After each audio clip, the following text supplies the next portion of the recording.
नमस्कार, मी शुभांगी पंडित. स्वतेज न्यूज मराठीच्या बातमीपत्रात आपलं स्वागत आहे. तर पाहूया आजच्या काही ठळक घडामोडी. मी डॉक्टर हंसराज वैद्य, अध्यक्ष उत्तर मराठवाडा प्रादेशिक विभाग फेस्कॉम नांदेडच्या वतीनं आजची ही पत्रकार परिषद बोलवली होती.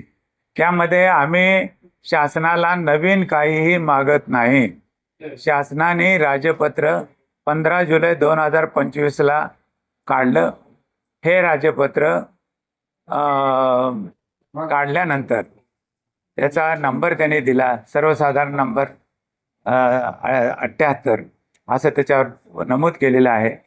त्याप्रमाणे त्याने एक राजपत्र काढलं आणि त्याच्यामध्ये मान्य केल्या की 7,000 रुपये तुम्ही आम्ही महिना ज्येष्ठ नागरिकांना देऊ, त्यांना 5 लाखापर्यंत आम्ही आरोग्य सुविधा देऊ, 15,000 दर वर्षाला आम्ही महाराष्ट्र पर्यटनासाठी देऊ, त्यांना कुठल्याही अडचणी येऊ नये म्हणून आम्ही हेल्पलाईन देऊ वगैरे त्यांनी दिलं आणि ह्या तात्काळ सुखसोयी तुम्हाला देऊ असं कबूल केलं.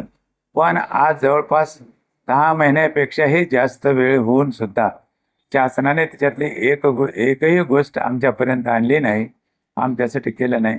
म्हणून आम्हाला शासनाचं लक्ष वेधण्यासाठी, शासनाला जर या राजपत्राकडे लक्ष वेधण्यासाठी आणि येणाऱ्या मंत्रिमंडळामध्ये त्याच्यावरती चर्चा करावी आणि इतर राज्याप्रमाणे आम्हालाही म्हणजे आंध्र प्रदेश, कर्नाटक, तेलंगणा, तामिळनाडू, केरळ, गोवा, दिल्ली, झारखंड, उत्तर प्रदेश, उत्तरांचल ह्या राज्यामध्ये, पंजाब, हरियाणामध्ये जसं ज्येष्ठ नागरिकांना मानधन देतात, त्यांनी कधीही मागण्या केल्या नाहीत. तिथल्या ज्येष्ठ नागरिकांनी कधीही ते रस्त्यावर उतरले नाहीत.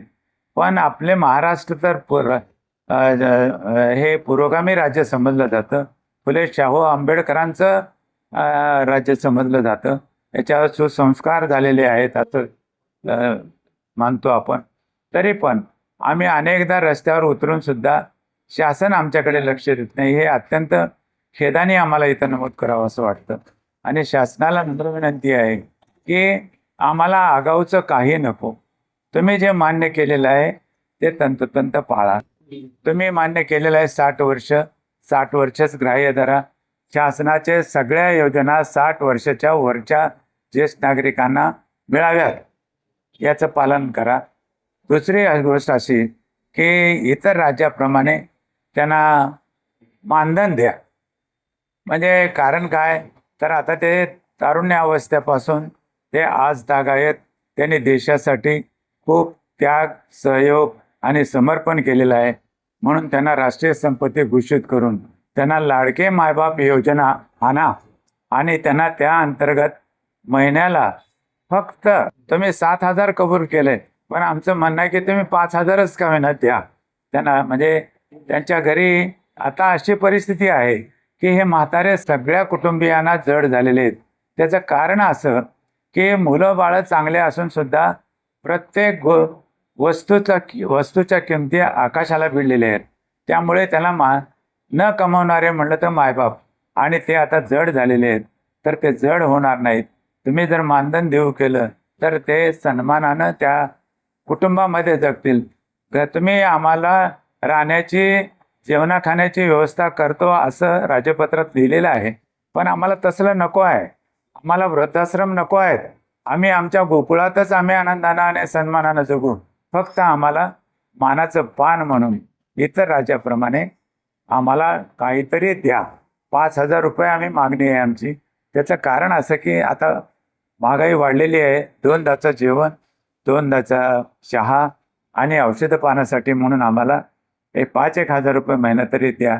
आमची अशी रास्त मागणी आहे. आम्हाला आमच्या समर्पणाकडे लक्ष देऊन आमच्यापैकीच एक महिला, एक पुरुष विधान परिषदेवर, राज्यसभेवर घ्या.